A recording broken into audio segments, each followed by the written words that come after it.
বছরের শেষের দিকে এসে 20 থেকে 22,000 টাকার মধ্যে আপনি যদি কোরা লেভেলের একটা ফোন খুঁজে থাকেন তাহলে এই ভিডিওটি আপনার জন্যই। আপনাদের কমেন্টের উপর বেস করে এই বাজেটের মধ্যে আমরা টপ 3 ফোন সাজিয়েছি এবং এই টপ 3 ফোন মার্কেট থেকে বেছে বেছে এবং অ্যানালাইসিস করে আপনাদের জন্য সাজানো হয়েছে, যেখানে কিনা বেস্ট প্রায়োরিটি দেওয়া হচ্ছে ফোনটার ডিসপ্লের দিকে, ফোনটার পারফরমেন্সের দিকে অ্যান্ড ফোনটার ক্যামেরার দিকে, এবং সব মিলিয়ে best value for money provide করছে এবং ব্র্যান্ড ভ্যালুর দিক থেকেও টপ নচ কোয়ালিটির। সো সব মিলিয়ে আজকের এই 3টি ফোন হয়তো বা আপনার চাহিদা পূরণ করতে পারে অ্যাকচুয়ালি যদি আপনি 20 থেকে 22,000 টাকার মধ্যে ফোন কিনতে চান এবং প্ল্যান করে থাকেন। সো বরাবরের মতোই আমি রয়েছি পারভেজ হাসান, আর আপনারা দেখছিলেন পিএইচ। একটু মতো মিস না করে চ্যানেলটি সাবস্ক্রাইব এবং লাইক করে চলুন শুরু করা যাক।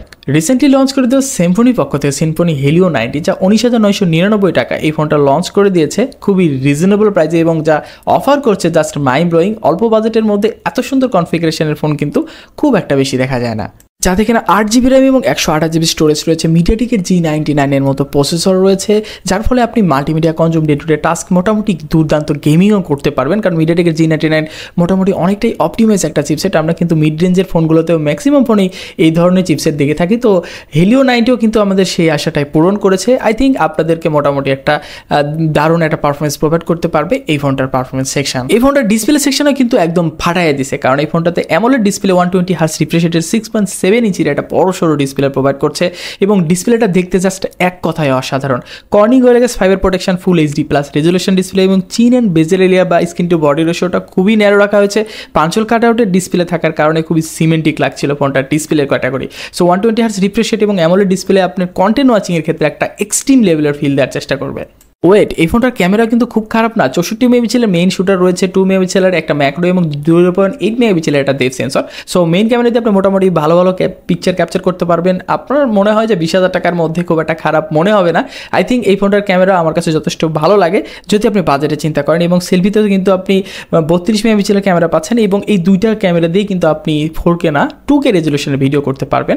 আর মোটামুটি অনেক রকমের ধরুন ফিচার রয়েছে। এটা যদি আপনি বিস্তারিত জানতে চান তাহলে কিছু ভিডিও দেখে নিন, তাহলে আই থিঙ্ক আপনার এই ফোনটার বিস্তারিত জানতে পারবেন। এবং ইন ডিসপ্লে ফিঙ্গারপ্রিন্ট সেন্সর রয়েছে, জাইরো রয়েছে, মোটামুটি সব কিছুই কিন্তু এই ফোনটাতে ইনবিল্ট দেওয়া আছে। 5000 mAh ব্যাটারির সাথে 33 ওয়াটের চার্জার তো থাকছে। সো সব মিলিয়ে আমার কাছে মনে হয়েছে সিম্ফনি হেলিও 90 এটা একটা পারফেক্ট চয়েস যদি আপনি 20,000 টাকার মধ্যে অ্যাকচুয়ালি ফোন কিনতে চান।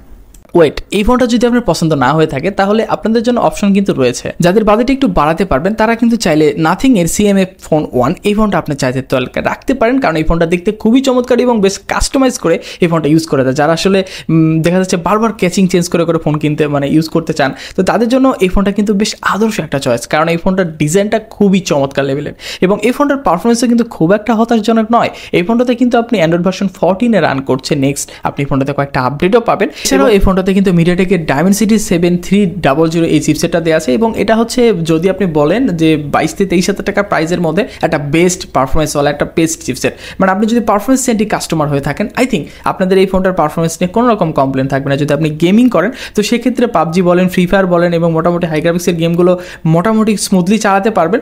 যদিও ওই রকমের এক্সপেকটেশন না করে আপনি যদি মিড রেঞ্জের মধ্যে চিন্তা করে থাকেন, আই থিঙ্ক আপনাদেরকে একটা ভালো পারফরমেন্স এই ফোনটার চিপসেট থেকে আপনাদেরকে প্রোভাইড করতে পারবে। এবং এই ফোনটাতে কিন্তু লং টাইম ইউজের জন্য এই ফোনটা কিন্তু দারুণ, এটার অপটিমাইজেশনও কিন্তু খুবই সুন্দর। আই থিঙ্ক আপনাদের পছন্দ হতে বাধ্য।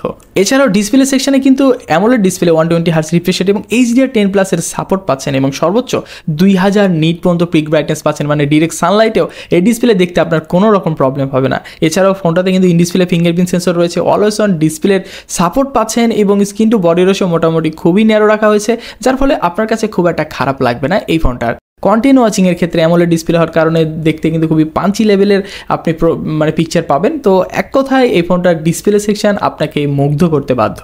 এবার আসা যাক ফোনটার ক্যামেরা নিয়ে। মেইন ক্যামেরা হিসেবে 50 মেগাপিক্সেলের একটা লেন্স পাচ্ছেন এবং 2 মেগাপিক্সেলের একটা depth sensor, dual camera setup পাচ্ছেন। তবে এই ফোনটাতে কিন্তু আপনি মোটামুটি পিকচার পাবেন যদি আপনি খুবই সুন্দর লাইটিং কন্ডিশনে পিকচার করে থাকেন। যদি লো লাইটে পিকচার তোলেন তাহলে বেশ নয়েজি আপনি দেখতে পাবেন, এবং ডিটেলসের ঘাটতি বেশ খানিকটা চোখে পড়বে। আসলে অনেকের এই ফোনটার ক্যামেরা অতটা বেটার লাগে না। যদি আপনি প্রপার লাইটে পিকচার ক্যাপচার করে থাকেন আই থিঙ্ক আপনাকে ভালো একটা পিকচার প্রোভাইড করবে এই ফোনটার ক্যামেরা সেকশন, এবং 4K রেজুলেশনের ভিডিও করতে পারছেন, এবং জাইরো ইএস এর সুবিধা রয়েছে। যদি ওয়াইস থাকলে আরও চোস হতে পারতো।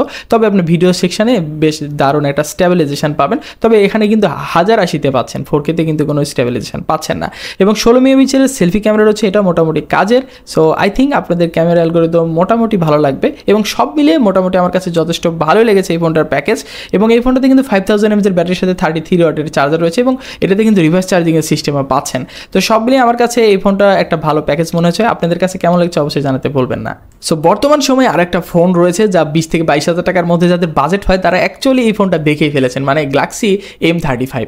আমি এই M35 বা মনস্টার সিরিজের কথাই বলছি। সো M35 যা অফার করছে বর্তমান সময়ে তা অ্যাকচুয়ালি স্যামসাংয়ের পক্ষ থেকে মানে আনঅফিশিয়ালভাবে একটা দারুণ প্যাকেজ। সো এই ফোনটা যা কিছু অফার করছে 20 থেকে 22 হাজার টাকার মধ্যে, তার মধ্যে অন্যতম হচ্ছে ডিসপ্লে, মানে সুপার অ্যামোলেড ডিসপ্লে পাচ্ছেন, 120 হার্জ রিফ্রেশ রেট, 1000 নিট পর্যন্ত পিক ব্রাইটনেস। ভাবা যায় একটা লো বাজেটের ফোন হিসেবে স্যামসাংয়ের সুপার অ্যামোলেড ডিসপ্লে যা কন্টেন্ট ওয়াচিংয়ের ক্ষেত্রে একদম মানে মাখনের মতো, এবং 120 হার্জ রিফ্রেশ রেট থাকার ফলে স্মুথনেসের দিক থেকেও কিন্তু টপ নচ, এবং 1000 নিট পিক ব্রাইটনেস থাকার ফলে ডিরেক্ট সানলাইটে গেলেও এই ডিসপ্লের জনিত আপনি কিন্তু ব্রাইটনেস জনিত প্রবলেম ফেস করবেন না। 6.6 ইঞ্চির মোটামুটি একদম এভারেজ একটা ডিসপ্লে সাইজ, এবং স্ক্রিন টু বডি রেশিও মোটামুটি আছে। তবে এই ফোনটার ফুল এইচডি প্লাস রেজলিউশন এবং 390 পিপিআই ডেনসিটি আপনাকে দিন শেষে সন্তুষ্ট করতে বাধ্য, এবং অলওয়েজ অন ডিসপ্লে সাপোর্টও পাচ্ছেন। তবে এই ফোনটাতে ইন ডিসপ্লে ফিঙ্গারপ্রিন্ট সেন্সরটা পাচ্ছেন না, সাইড মাউন্টেড ফিঙ্গারপ্রিন্ট সেন্সর দিয়ে আপনাকে সন্তুষ্ট থাকতে হবে। এই ফোনটাতে পারফরমেন্স সেকশনও খুব একটা হতাশ করে নাই, কারণ অ্যান্ড্রয়েড ভার্সন 14-এ রান করছে, এবং One UI 6.1, মানে স্যামসাংয়ের One UI নিয়ে কোনো রকম মানে কথাই হবে না, একদম মাখনের মতো ইউআই, এটা কিন্তু আমরা সবাই জানি। সো এই ইউআই নিয়ে কোনো রকম প্রবলেম নেই। এই ফোনটাতে 4 থেকে 5 বছরের সিকিউরিটি আপডেট, অ্যান্ড্রয়েড ভার্সনের 4 বছরের আপডেট, এইগুলো কিন্তু আপনি এই ফোনটাতে পেয়ে যাচ্ছেন, এবং Exynos 1380 5 ন্যানোমিটারের একটা প্রসেসর দেওয়া আছে। এটা কিন্তু আমরা A35 ফোনও দেখে থাকি, তো সেটার জায়গায় এই ফোনটা কিন্তু পারফরমেন্স ঠিক তেমনই রয়েছে। তবে মিড রেঞ্জের ফোনে কিছু কস্ট কাটিং করা থাকে, তো সেগুলো কিন্তু আমরা এই থেকে পেয়ে থাকবো। তবে আপনি যদি মিড রেঞ্জের ফোনগুলোতে চিন্তা করেন মোটামুটি মাল্টিটাস্কিং, মানে আপনি যদি টুকটাক গেমিং করে থাকেন, তো সেক্ষেত্রেও এই ফোনটার পারফরমেন্স কিন্তু আপনাকে সেই তুলনায় ভালো একটা পারফরমেন্স দিতে পারবে আই থিঙ্ক। এবং এই ফোনটাতে কিন্তু আপনি 6GB র্যাম এবং 8GB র্যামের সাপোর্ট পাচ্ছেন। তবে এটা মার্কেটে আসলে মার্কেটের উপর বেস করে অনেক সময় দেখা যাচ্ছে আপনি অনেক রকমের ফোন পাইতেও পারেন, আবার দামের কিন্তু অনেক রকমের ওঠানামা করে। সো আনঅফিশিয়াল ফোনের প্রাইস কিন্তু স্থির থাকে না, এই বিষয়ে কিন্তু আপনি কিন্তু মাথায় রাখবেন। এবং এই ফোনটার ক্যামেরাও কিন্তু খুব একটা খারাপ না। যদি আপনি 50 মেগাপিক্সেলের মেইন লেন্স থেকে কথা বলেন তাহলে মোটামুটি কাজ চালিয়ে নিয়ে যাওয়ার মতো। স্যামসাংয়ের লেন্সগুলো তো আপনারা জানেন কেমন, এবং 8 মেগাপিক্সেল আলট্রা ওয়াইড, 5 মেগাপিক্সেলের ম্যাক্রো লেন্স, এবং 4K-তে 30 FPS ভিডিও করার সুবিধা, এবং জাইরো EIS-ও রয়েছে। তো ক্যামেরা অ্যালগরিদম আমার কাছে খুবই জোস লেগেছে যদি আপনি বাজেট রেঞ্জে চিন্তা করে থাকেন। এবং 13 মেগাপিক্সেলের সেলফি ক্যামেরা রয়েছে, এখানেও আপনি 4K রেজলিউশনে ভিডিও করতে পারবেন। আচ্ছা, 22,000 টাকার মধ্যে এত কিছু এবং স্যামসাংয়ের মতো ফোন আপনাকে আর কি দরকার বলেন, আপনার আর কি প্রয়োজন? ডুয়েল স্টেরিও স্পিকারের সাউন্ড সিস্টেমও পাচ্ছেন, এবং এই ফোনটাতে কিন্তু আপনি 6000 mAh ব্যাটারি পাচ্ছেন, মানে মনস্টার তো মনস্টারই। সো এই মনস্টারের দাম তো রাখতে হবে। সো 6000 mAh ব্যাটারির সাথে 25 ওয়াট চার্জার পাচ্ছেন। তবে এখানে একটা কৃপণতা করেছে, মানে বক্সের মধ্যে কোনো চার্জার পাচ্ছেন না। তবে এই ফোনটাতে আপনি 25 ওয়াট চার্জার কিনে নিয়ে ইউজ করতে হবে। সো সব মিলিয়ে আমার কাছে মনে হয়েছে গ্যালাক্সি M35 বর্তমান সময় 20-22 হাজার টাকার মধ্যে একটা দারুণ প্যাকেজ। সো আপনাদের কাছে কেমন লেগেছে অবশ্যই জানাতে ভুলবেন না। সো আজকের মতো এই পর্যন্ত, দেখা হবে নতুন কোনো ভিডিওতে। সে পর্যন্ত ভালো থাকবেন, সুস্থ থাকবেন, এবং আমাদের চ্যানেলটিতে নিয়মিত আসে থাকলে অবশ্যই চ্যানেলটি সাবস্ক্রাইব এবং ভিডিওতে লাইক করতে অবশ্যই ভুলবেন না। আজকের মতো বিদায় নিচ্ছি, আল্লাহ হাফেজ।